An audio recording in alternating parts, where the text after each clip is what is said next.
rocking with Keeping It Real Sports, and we gonna be on this. We gonna be on a lot of times. I love the platform. Check in. It's the new wave.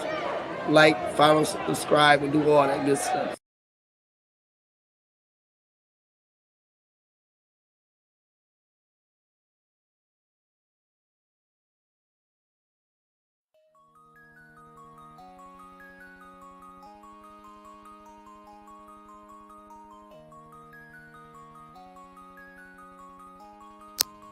Hey, Taylor Rapp here from the LA Rams. Shout out to Steve Taylor, the real sports guy, and the honorary Ram. When Steve talks sports, you better listen. Thanks, Steve from the Rams, for your continued support and love. We are taking it all the way this year, but you already know that. Go Rams.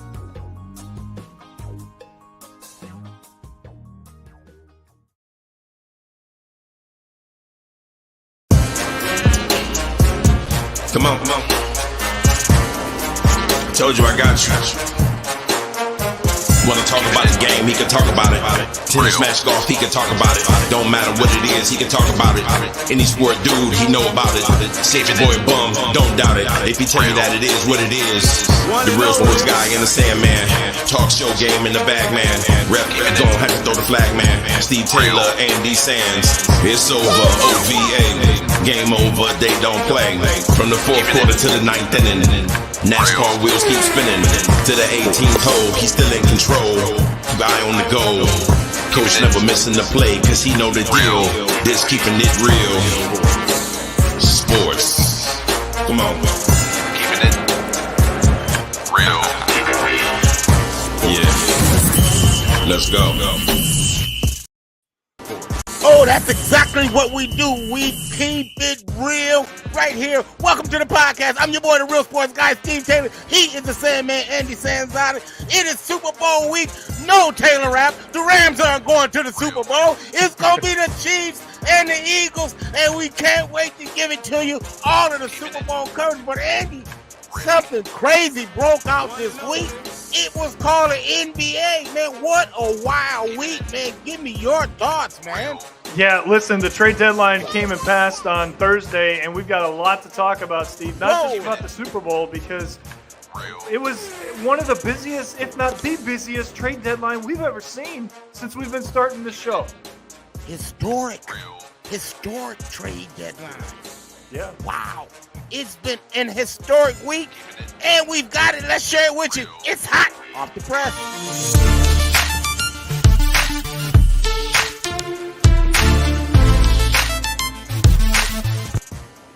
Well, how can we not start with history, right? I mean, LeBron did it on, I believe it was Tuesday night. He passed Kareem for the all-time leading scorer. But Steve Taylor, he lost the game. And I think, hold on, can you let me finish, please? I think that takes just a little bit away from what happened that night. Just a little bit. But you have to acknowledge greatness, and he got the record. He deserves the credit for what he did. However, the one stat that jumped out to me more than anything else that they showed that night, Kareem Abdul-Jabbar had 3 3-pointers in his entire career. LeBron's hit 6,711 of them. That's all I'm going to say. You know, okay. You know what? Actually, Kareem only had 1 3-pointer. It was 3 points. They said 3, so I'm just going by what was on the screen. 1 3-pointer in his career. You know, and that further makes my point about the greatest of all time. But the fact that the captain was there and so graciously handed it over to LeBron. LeBron does make history that night. That shot that he made to win it, there it is, the winner over the top there. The celebration, I thought, was a bit over the top, Andy. I mean, damn, come on, man. I mean, you know. The game wasn't over. If the game was over, I could see all that, pageantry. But there was still a game to be played. And honestly, Steve, I think it did detract from them having a chance to win the game, because it seemed like to me, once LeBron got the record, he stopped playing basketball the rest of the game. Well, hell, he had spent his whole load at that point, you know. To them, I knew at halftime when he told his boys, he said, I'm going to go get it. Okay, that's where his mindset was. And right. If you look at who was pissed off the most, was street clothes, Anthony Davis. You know, did you see him sitting down? Did you notice what he did? Or more so didn't do? I'm just saying, man. Well, he said that he was upset because they were losing the game. It had nothing to do whatever. with LeBron, but I'm not buying that. I'm sorry, I'm not. I'm not. But that was the biggest story in the NBA. But had that not been what happened this week, this might have been the biggest story in the NBA. Let's get to quick hitters and do this.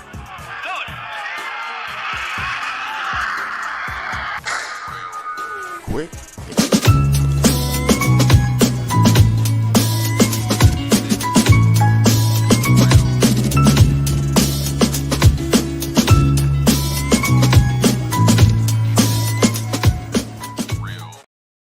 Honestly, Steve, if it wasn't for the Super Bowl, this would have been an NBA show. That's how much happened this week. People don't realize that, but that's exactly what happened. This would have been an NBA show if it wasn't for the Super Bowl tomorrow. Absolutely. That's how much chaos was going on. But let's start with the first domino that fell, right? Yeah, this one right here. Kyrie, you and I talked last week. Everybody, including us, sold on him going to LA, right? Whether it was the Lakers or the Clippers, we knew we thought he was going to LA. And in swoops Mark Cuban. But if you remember the graphic that we had up, Andy had Dallas included in that graphic. We didn't mention Dallas. See, what happens is when you don't play ball with the team and be a team player, then you're not going to go where you want. Because Kyrie Irving, he to play ball with him, he would have ended up where he wanted to go. LA was where he wanted to go. Okay? They sent him somewhere else. Okay? It's not a bad place. Have you seen him play the last couple games? The dude is playing for a contract. He looks like the real deal, man. I think this is a better fit for Kyrie long term. And him and Luka moving forward, I think you could see him signing a long-term deal if Mark Cuban offers him one in the offseason. Because what has everybody been saying about the Mavericks since they drafted Luka Doncic? Where's the help? Where's the help? Well, you got the help now. This is a very scary team now in the West. Very scary. But there's a scarier team. And here's why. Wow. Yeah. So, does that make them the favorite to you, Andy? Yes, it does. It does. Because if Kevin Durant is healthy, he's one of the 5 best players in the NBA. And you put him with Devin Booker, and you have Ayton on the inside, and the depth that they have off the bench, and Chris Paul. And there's the problem. Well, they traded some of that depth, so I'll take that. I'll retract that a little bit. But Chris Paul finally doesn't have to be a 1 or a 2. He can now be a 3. And I think that's what he's been waiting to be his whole career, Steve, to be successful, is a 3. He's never been a 1 or a 2. So I think that now that Durant's there, that's your 1, Booker's your 2, and Chris Paul's your 3, and Ayton happens to be there to help. So, yes, I do think they're the favorites in the West if Kevin Durant stays healthy. Yeah. It does elevate their chances, Andy, and everything that you say is very, very, very plausible. You know, the thing that gives me cause to pause is that depth that we're talking about, because what happens when you get into playoff basketball and it becomes the grind, you know, who else is going to come in and help give you that spark off the bench? You lost Mikal Bridges. You had to give him up. That was your defensive stopper. Who's going to stop the basketball now? Who's going to guard the bank? Because we know about Ayton, he's up and down, Andy. He's a Dow Joneser. We don't know what we're going to get. We can get 22 and 14, or we can get 4 and 6. We don't know what we're going to get out of this guy, man.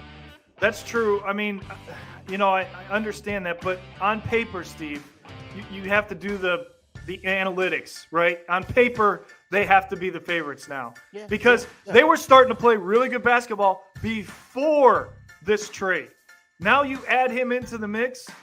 That's why I think they are the favorites. Yeah, you know. Yeah. Problem is, you know, there's some other. The problem is you don't win games on paper. That's true. The only problem. That's absolutely true. You know. But there's some other teams that might have a say in that, and one of them could be the Lakers after what they did. Aha. So not only did the Lakers send, and let's touch on that Lakers trade.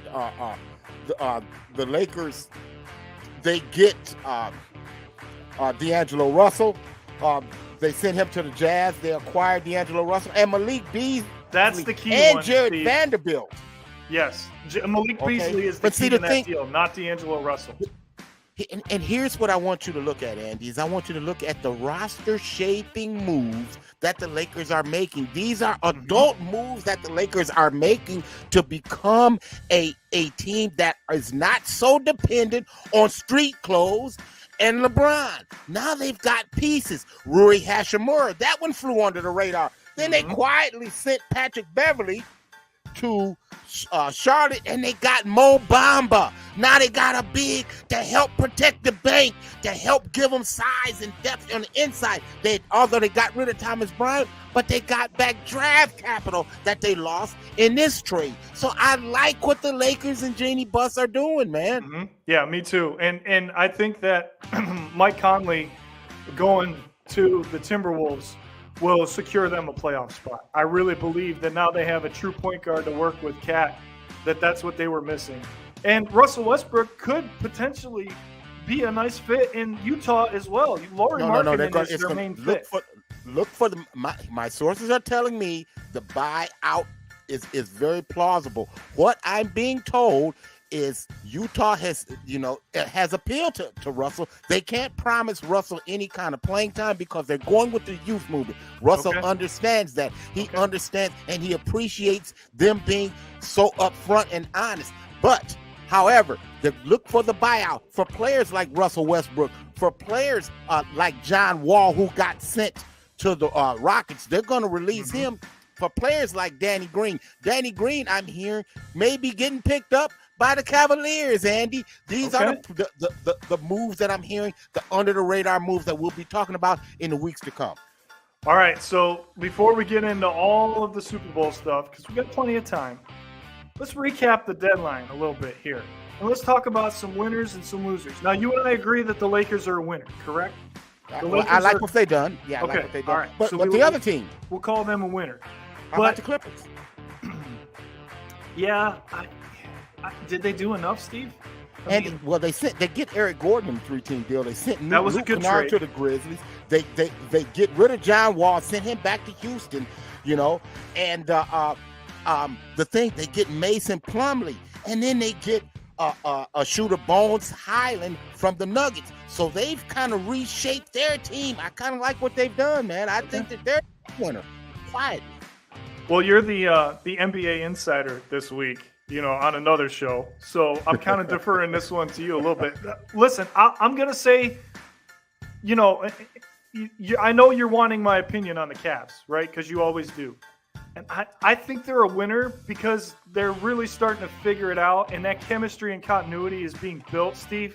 And the fact that they didn't do anything with Kevin Love, I think helps the locker room quite a bit.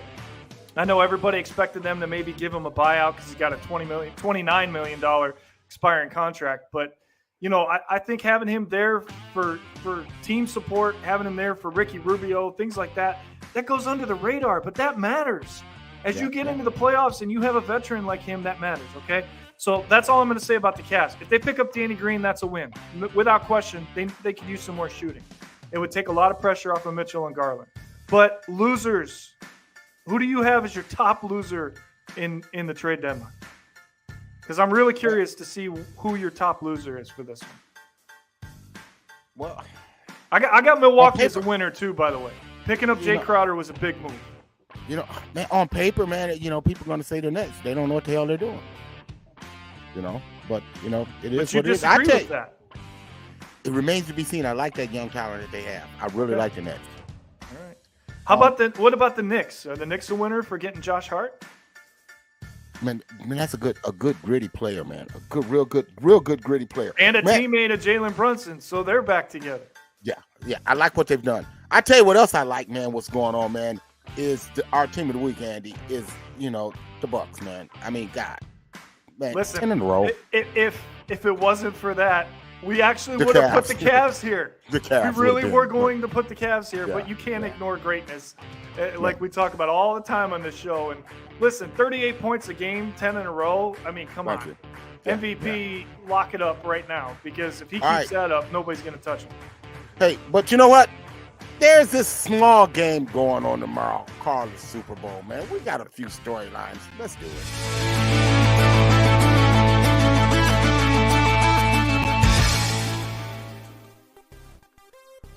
All right, let's start with the game. Right here it is. Yeah. Eagles, Chiefs in Arizona.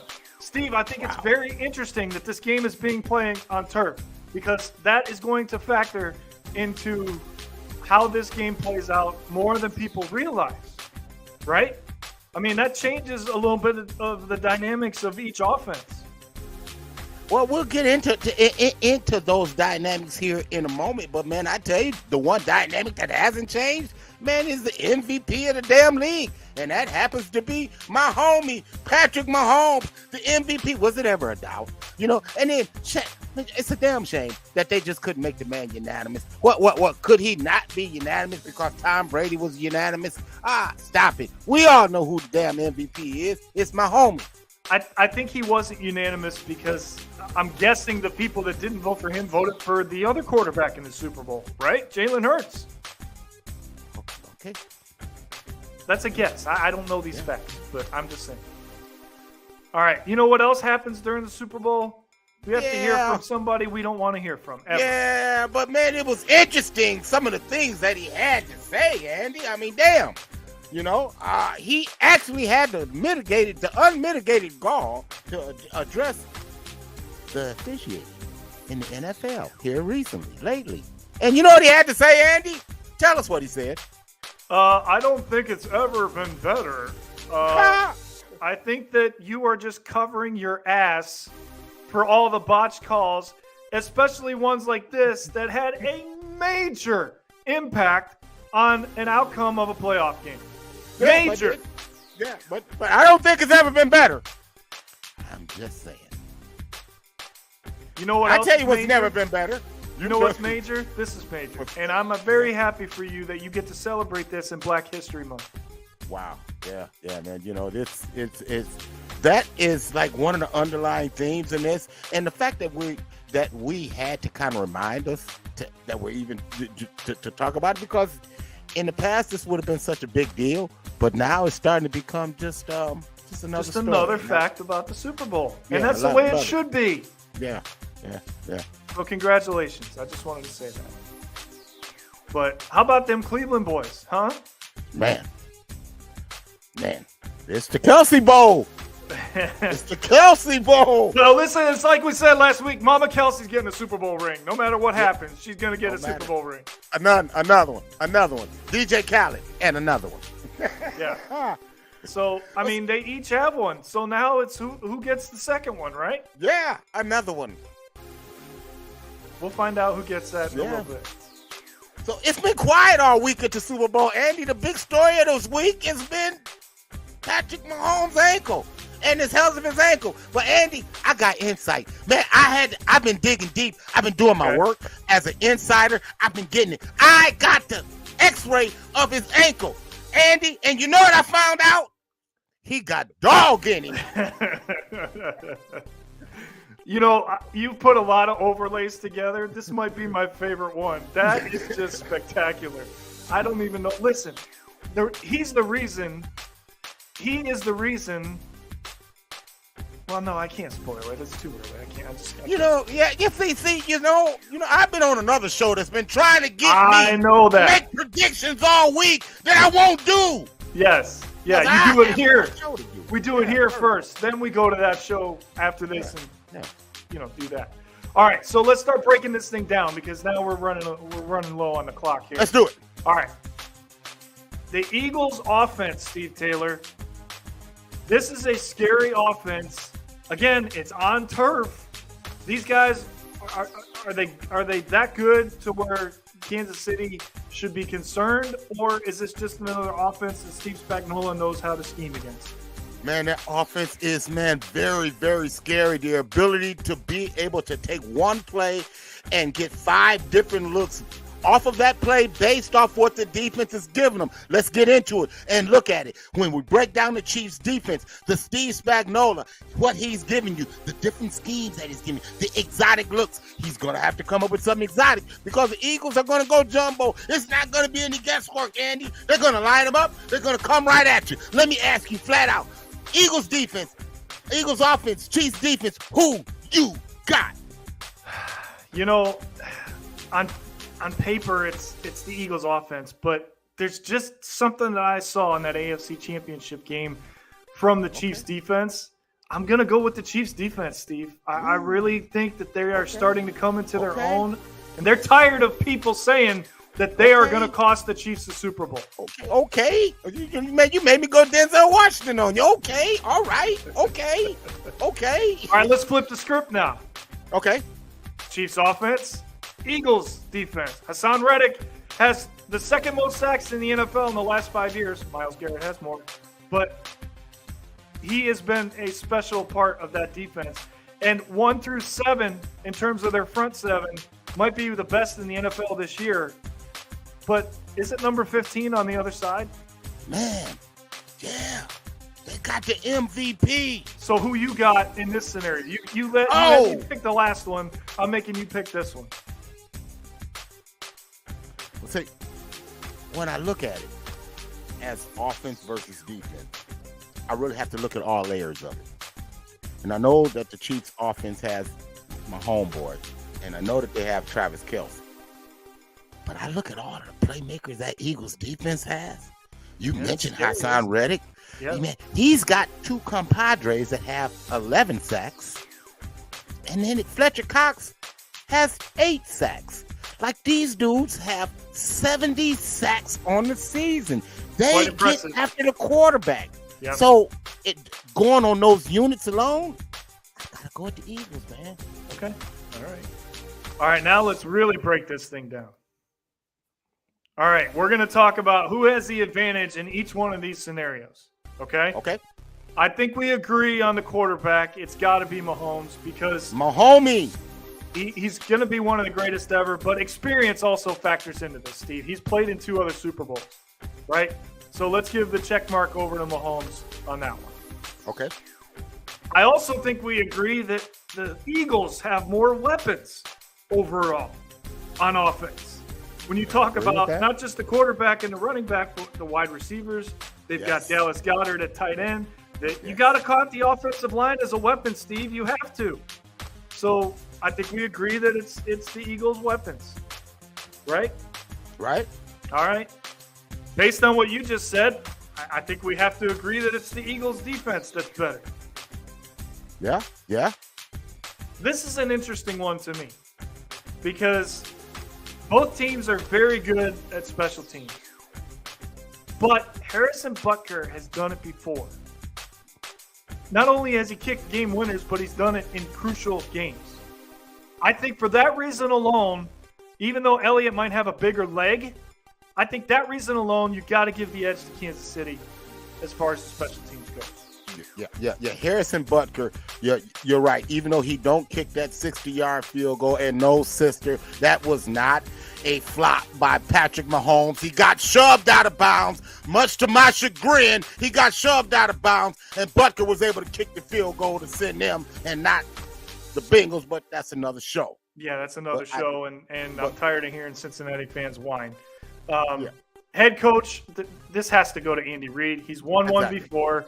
He's been there longer. Nick Sirianni's pissed off about Andy Reid and looking him over.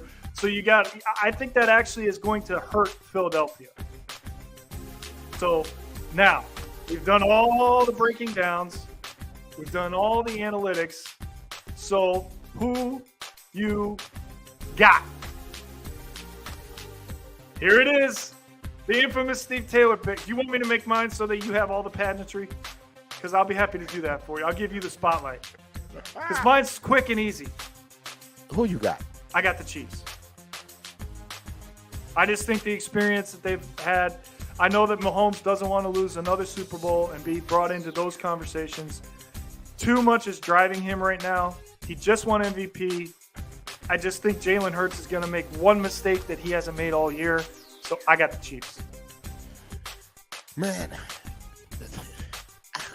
it's if you really look at it, man, the Eagles' offense is really scary. They've routed people all year. Their ability to be able to script their first 15 plays has been stellar all year. They've gotten leads and they've played from the front all season. The thing is, today, tomorrow, they got a guy that can go tit for tat with them. But that offense, man, they can really get after you, man. Oh, yeah. It gives me a lot of cause for pause, man. A lot of cause for pause because, man, A.J. Brown, Devontae Smith. Yeah. But the thing that gives me the most cause for pause when I look at reality is I looked at the stats before Jalen Hurts' injury and after Jalen Hurts' injury. And Jalen Hurts, since he's come back from the injury, has not thrown deep middle or deep down the sidelines. Again, let me tell you again, he has not thrown deep middle, deep down the sidelines. Everything that he's gotten, that he's thrown down the field, was a design rollout, and it was down the left sideline. He's never thrown anything down the right sideline since the injury. So that tells me something's going on with Jalen Hurts. Because if you look at the design before, he threw a lot of deep middle and deep right down the sidelines. I'm just saying. And that's where A.J. Brown and Devontae Smith can hurt you in those routes, right? Exactly. So that said, I'm going to go with Mahomes and Andy Reid to win it close one. Oh, yeah, it's close. This is not going to be a blowout. This will be a very good game to watch. All right, real quick, before we get to the Fab Five, let's do a quick look at the mock draft coming up in April, which we'll get obviously going to bring more in the next coming weeks, leading up to the draft. But right now, you've got C.J. Stroud at number 1. If you look at that top 10 chart, there's 3 Buckeyes coming off the board in the top 10. Yep. That's why that graphic's up there. Okay, all right. That's fair enough. So, like I said, we'll get into it more. But yeah, because the one Buckeye that everybody seems to forget about is Jackson Smith and Jigba. Yeah, he's pretty special. And if he goes to Jacksonville, look out. That offense is going to be scary. Everybody forgot about Calvin Ridley. Believe it or not, he's there. Yeah. They got him. Yep. Just saying. Hey, let's get into it. Our Fab Five, man, this week.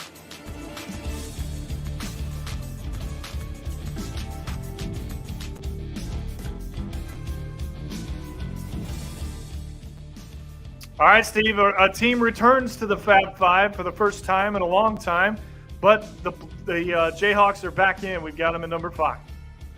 Man, absolutely, man. I mean, come on, man. Brady Dick and company, man. Man, Brady Dick, man. This kid can flat play, man. Don't let him fool you. He looks kind of nerdy, but this kid is good. I like what they're doing, man. Kansas Jayhawks rounding into shape. Coming tournament time. Kansas Jayhawks, number 5. I think this team hasn't fallen out of the top 5 either all season. Alabama, only 3 losses. They're at number 4. Man, here's a team that's undefeated in the SEC. Let me say that again. Undefeated in the SEC. Okay, they've got a major matchup coming on Tuesday against Tennessee. We're looking forward to that. But Alabama, the length that they give you, man, on the defensive end, they have 4 guys 6'9" or taller. Clowney and company, man, watch out for the Alabama Crimson Tide, man. Arizona just keeps finding a way to win. And again, Steve, because they're out west, nobody really knows how good this team is. Yeah, we do because we pay attention to them, man. I mean, here's a team, man, and I say team because one day it's one guy, another day it's another. Man, this guy, man, I love Kerr, the ability to be able to stretch the defense from the outside, knocking down a trifecta, but they got to get big guy on the inside that can do damage. I love the Arizona Wildcats. Pay attention to them. We got them at number 3. Number 2, Houston. That defense might be the best in the country, Steve. Man to man, you're absolutely right, Andy. They will get in your jersey and tell you what kind of cologne you're wearing that day. Man, the Houston Cougars, man, are tough. Man, they can shoot it from the outside. They play, man, really forcing turnovers, getting up and down. I love the Cougars, man, number 2. And number 1, who's going to beat Purdue except maybe themselves, right? They're the only team that can stop themselves. These guys are so impressive. I watched them against Iowa. Their inside-out game is old school. I love watching this team play basketball. They're going to be a tough out come tournament time. Yeah, man, we talk about the big kid, Edie, man, but the freshman Smith the ability to stretch the defense, man, and really stretch the defense, because you can't just pack everybody on the inside and push this tree away from the basket, man. They have, man, knockdown shooters, man. The Purdue Boilermakers, they're number one. It's been a fun show, but before we go, we've got one last thing for you. Did you honestly think we were going to talk about the Super Bowl and not talk about the halftime show? Come on. Man. Man, but I'm going to say one thing, Andy. She better be good. Don't you come half-stepping. You better not come. After last year, after what we saw last year, don't you come half-stepping. You better bring it, Rihanna. With your Navy, you better bring it. Yeah, and she said she's already nervous, so I'm nervous for her to see if this is going to be a disaster or not. But, you know, and then the commercials. Question, who's going to win the beer commercials this year, Bud or Miller Lite? Remain to be seen, man. You forgot to put that. That might be hot off the press. Who you got? That's right. That's right. Hey, man, it's been fun, but we better run. We got another show to do. Hey, man, until next week. We wish you love. Peace. Chuck them deuces.